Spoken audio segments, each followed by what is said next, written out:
What's going on, guys? It's your boy here. Welcome back to the channel. Today I'm coming at you with my updated Odion, or as Konami likes to call it, Tombkeeper deck profile for post-Alliance Insight. This is most likely, not most likely, I mean, it's this and Blue Eyes Primite Magia for my top tier deck, for my top decks at the moment. Probably gonna end up succumbing to pressure and either picking up Malice or Memento, hold up in more competitive tournaments. But for the time being, this is most likely my best deck. Like I said, it's tied with this and Primate Blue Eyes Magia. I took this deck and unintentionally ended up in a 3v3 tournament. I didn't have a team going into it, but when I got into the team, when I got to the event, this was for the sneak peek of Alliance Insight. There was a person there who needed a team, who was trying to get into a team, and then one of my friends, along with his brother, came, and the brother had to leave, but the one friend didn't need to go, so he said, we just all formed a team because we didn't know what else to do for the event. We wanted to play the event, so they needed a third. I just ended up playing. So I had this sort of built on the side. I just had to throw in an engine or two and move my hand traps from everything else, and I just decided to play this because what the heck. But I actually did pretty damn good. I only lost one out of my matches that I played at the 3v3. Although overall, the random person kind of kept us on the losing streak, on the losing time thing a lot, and overall we had out of 5 rounds of the 3v3, we had 2 wins, 3 losses, but again, I won every one of my matches except for one, which was against Malice. So without further ado, I'm going to showcase you the list. There is one Spice card in here, and if you don't want to play the Spice card, I do have a replacement for it. But yeah. Also, there is a package in the side deck that was the MVP of the entire tournament. Every time I activated it, I won the game. So let's get right into it. It's 50 cards. There are supplementary engines in this deck aside from just Tombkeeper, but they're meta engines, so you kind of play them to keep up with the meta. Let's start with the main deck, obviously. We have 3 copies of the Man with the Mark. This is the Odion lookalike. If you guys saw my first Odion profile, but the one I took to the Philly Regionals, you guys should know what these cards do, so I don't have to spend as much time explaining these guys' effects, but this is your main normal summon. It's highly searchable, thanks to the fact that we play 3 copies of Anubis, the Last Judge. This guy sends itself from the hand to the graveyard in order to search the Man with the Mark. Also can recur itself from the graveyard, just like Lubellion, by placing 2 traps. As long as you have 3 traps and / or Temple of the Kings in your graveyard, you can use the effect of Anubis, no matter how many times, as long as you meet the requirement. Yeah, just special summon itself from the graveyard, just like Lubellion. Then, of course, we play the 1 copy of Merciless Scorpion of Serket. This is a combo piece. You cannot summon it unless you have Temple of the Kings on the field. We only have 1 actual Temple of the Kings and 3 cards that become 1 card 3x of that becomes Temple of the Kings. That's what I'm trying to say. This card can search it though, and all summoning requirement actually is by banishing a level 10 monster from your deck. So you either banish Anubis Last Judge, or you can banish one of the Nibiru's that we'll have later, or that should really be the only ones you choose to banish. And then, yeah. Overall, this guy was just a supplementary combo piece that I needed to play. I think it only came up with the popping effect maybe 1 out of the few games I played. But yeah. On to our first actual engine supplementary-wise of the deck, aside from the main pieces of monster-wise. It got a little bit cheaper, but it's still pretty expensive. Fiendsmith. Yep. This didn't change from my Philly regional deck, except now I got the third engraver thanks to the Rarity 2 collection quarter century Stampede reprint. Thank God. So now I have my third engraver.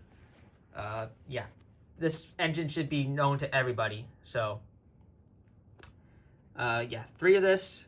I dropped the Lacrima down of the Crimson Tears down to 1 since I now have the third engraver. Obviously, we still play Lurie. And then the Spice card, which you can replace, is the 1 copy of Tyria, Source of Destruction. Now, this is another level 10. You can banish this from your deck off of the copy of Serket. I believe.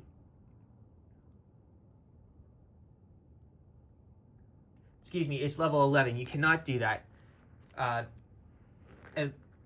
At first glance, it looks like it, but the real reason this is in here is because its summoning requirement is something I actually wanted to test myself to see if I can get.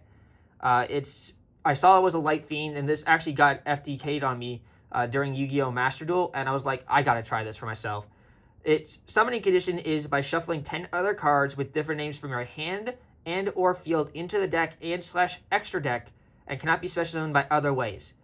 And then its summoning can't be negated, and it shuffles all cards into the deck except this card from each player's hand, field, graveyard, and face-up pendulum monsters from the extra deck. Neither player can activate cards or effects in response to this effect's activation. So it automatically goes off. There's nothing your opponent can do to stop it unless they stop your requirements of summoning it. And it's searchable because of the fiendsmith engine. You can search it off with fiendsmith's Trapped. That was really the reason. If you don't want to play Theria for the fun, you can replace it with a copy of Set Rotation, which are both viable. If I wasn't doing memeing with Theria, I'd be playing Set Rotation in exchange. But this is the list that I brought to that 3v3. The second submarine engine, and probably one of the better engines that is still really good, was highly popular in the past, but now is making a comeback, is Kashtira. I decided to play a Kashtira engine because apparently ripping cards out of the extra with Unicorn is like really good right now. So thank God I still had my Kashtira engine in the binders. So yeah. I did have only 2 Unicorn randomly, so I had to get the third one, so that's why they don't match. But yeah. 2 Fenrir, 3 Unicorn. That's all I played for the Kashtira lineup. Monster-wise, we'll get to the spells later on in the spells. We're now still doing monsters. The only, I don't know if you want to call this a hand trap, but it's a main combo piece, and it really comes up, especially when we're doing the special tech in the side deck. I did play the 1 copy of Lord of the Heavenly Prison, another level 10 that you can banish if it really comes down to it, but I never once banished this card off of the Serket summoning condition. This card is amazing and does a whole lot. Not only protects your back row from stuff like Duster, but it sets any trap you need from the deck on its summoning condition. So it really can work in your favor. So like, if you can't get say you couldn't set one of the set one of the Apophyses.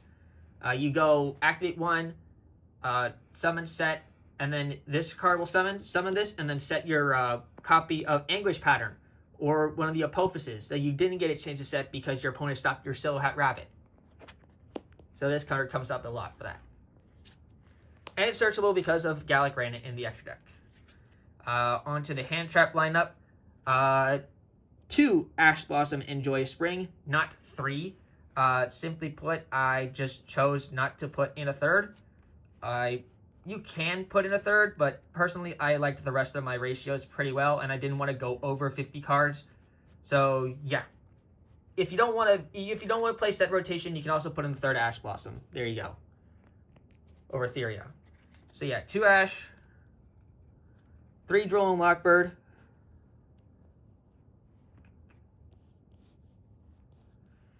1 Effect Veiler, the QCR one, 2 Nibiru, 1 generic, which is the main target. Most of the time I banished off of the Serket summoning and then kept this one in the deck. Yeah, and that's it for the hand trap monsters. That's also it for the monster lineup. Onto the spells. Still sticking with the lineup I had at Philly. 2 copies of Fiendsmith's Tract. searchable. You can search Theria. This main combo piece for fiendsmith. I really shouldn't have to explain this. One Temple of the Kings. Not only a great combo piece. In the 60 card Tiki version, which I have coming out soon, this card is actually a 3-up because of how important the Tikis are. Like, you will even want to start your game off with Tikis turn 1. So having 3 of this card is in there. The Tiki version is highly fun, but do not take it to a high event tournament. You will get your behind handed to you. I'll tell you that right now, but it is highly fun. Then the other card that can act itself as Temple of the Kings while in the field zone, and the main secondary starter, is 3 copies of Treasures of the Kings. This is the field spell for Odion. On activation, it sets an Apophis trap from your deck. And if you have 2 set cards, they can be spell art traps and or monster card set. You can add to your hand 1 monster that mentions Temple of the Kings, and quite literally all 3 cards, the Circuit, the Anubis, the Last Judge, and the Man with the Mark, all mention Temple of the Kings. So it searches your entire, pretty much any card that you need to get your engine rolling.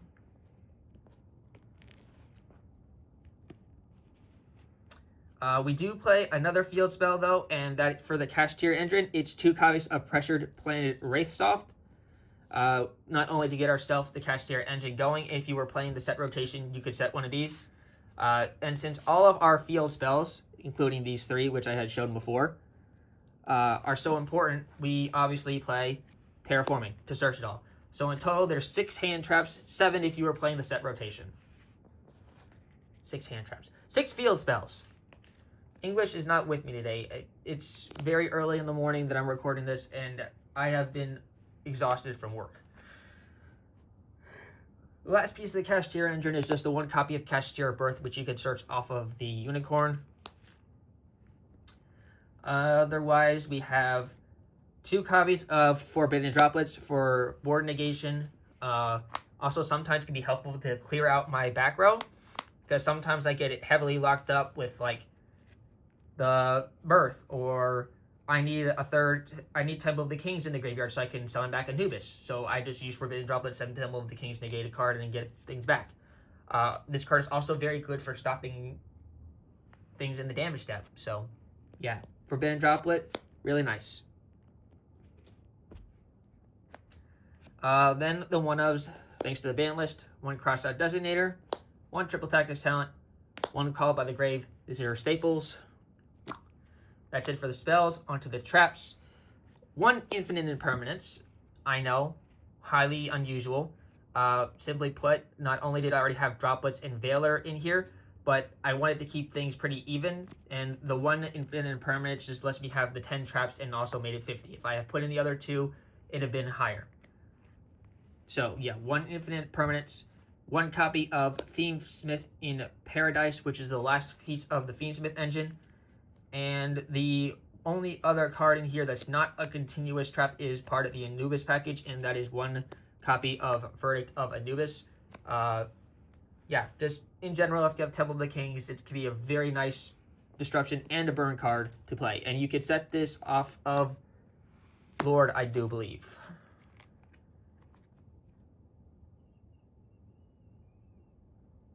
Yep.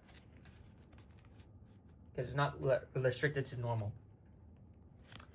On to the continuous trap monsters. It's really pretty straightforward. I'm pretty sure I had the same ratio, if not very similar to the one I took to Philly Regional. 1 copy of Statue of Anguish Pattern.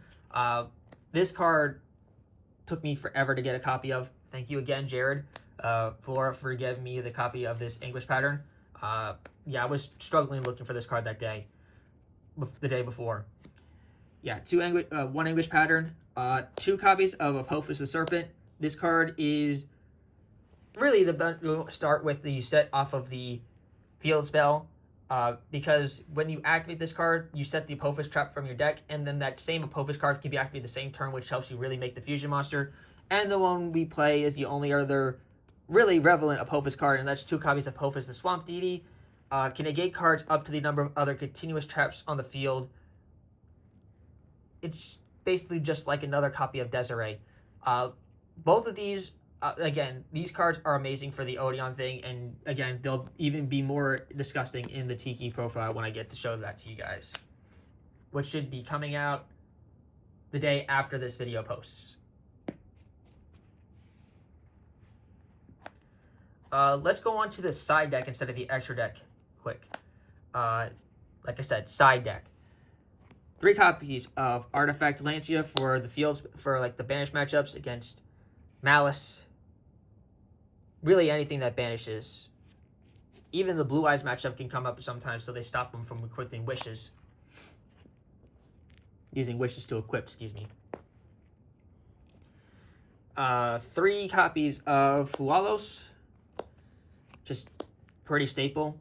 One of the best hand traps, Max C, pretty much.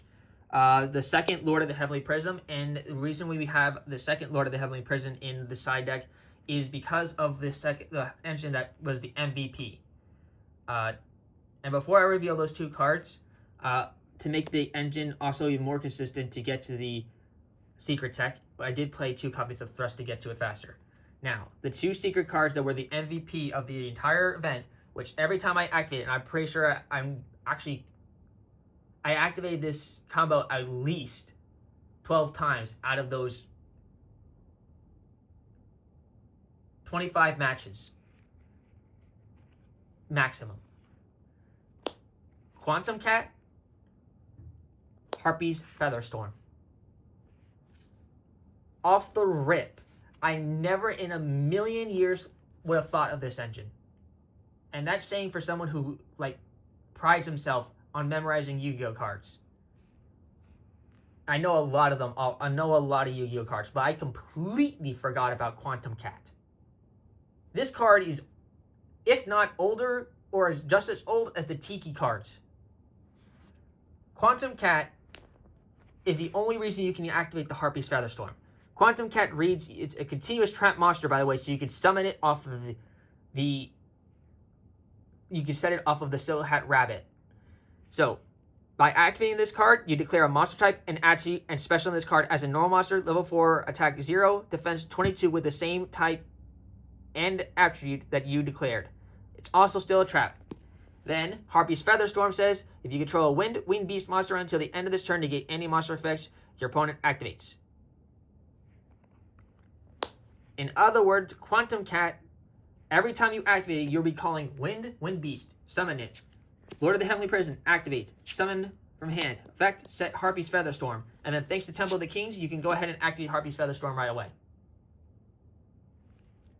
That was the whole combo, and if for some reason they stopped me from setting the Harpy's Featherstorm or the Quantum Cat itself, like one or the other, I would have just gone Harp Triple Tactics Thrust and set the Harpy's Featherstorm, made sure I still had the Lord of the Heavenly Prison, and then I would activate another trap.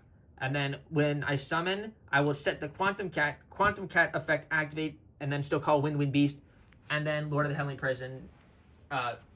Then we activate the Harpy's Featherstorm. Pretty much the same rotation.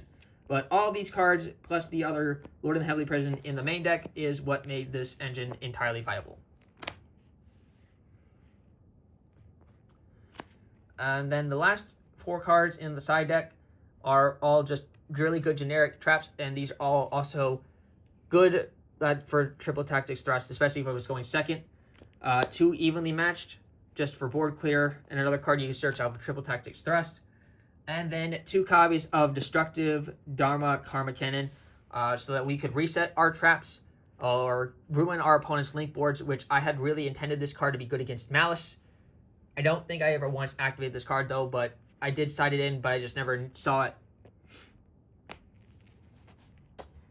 Last thing I need to go over is the extra deck. This is actually probably going to be one of the more shorter deck profiles. For fusion monsters, we have, of course, 2 copies of Divine Serpent of Apophis. This card is insanely easy to get on the field. All it takes is 2 monsters with the same 2 monsters that mentioned Temple of the Kings, but you're never hard fusion summoning this. You're always summoning off its other condition, which is tributing 2 Apophis monsters. Once per turn, you can target up to 3 Apophis traps with different names in your graveyard. Set them once per turn. If a trap is activated, except during the damage step, you can target 1 card your opponent controls, destroy it. That's during either player's turn. So if your opponent activates a trap, boom, you get to pop a card. Also, you only have 2 Apophis traps in your deck, Swamp Deity and the Serpent. So you're never setting 3. In the only time you're going to be ever summoning 3 or setting 3 is if you probably play the Tiki version, but again, that's more fun than competitive-wise. After that, the only other fusion monster you play in the deck, which leads off into really the bigger package of our extra deck, is the Fiendsmith, which is the 1 copy of Fiendsmith's Death Array. After that, of course, it goes into our links, which the next 4 pertain all to the Fiendsmith one. That be, of course, Agunde, Sequence, Requiem, and the honorary Fiendsmith monster, Moon of the Closed Heaven, because it's all connected into one package.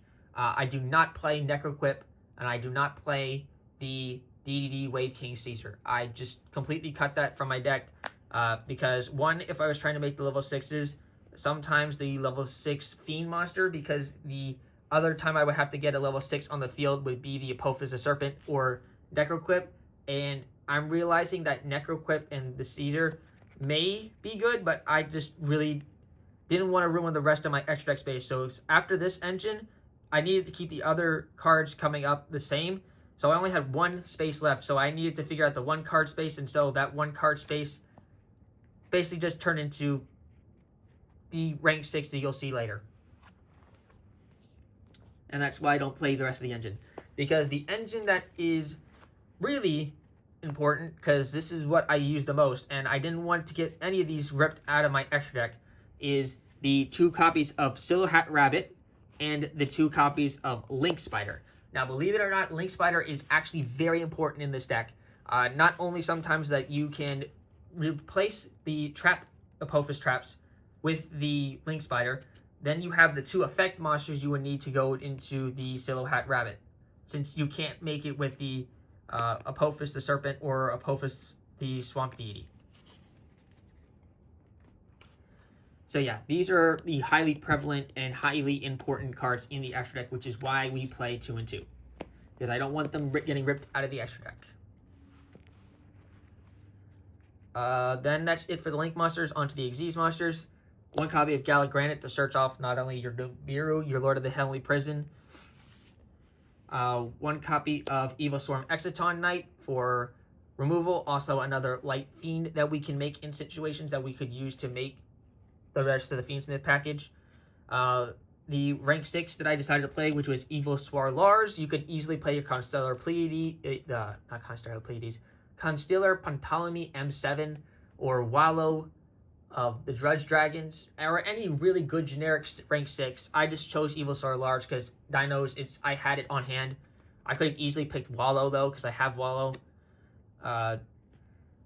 And of course, Typhon, just because it's really good.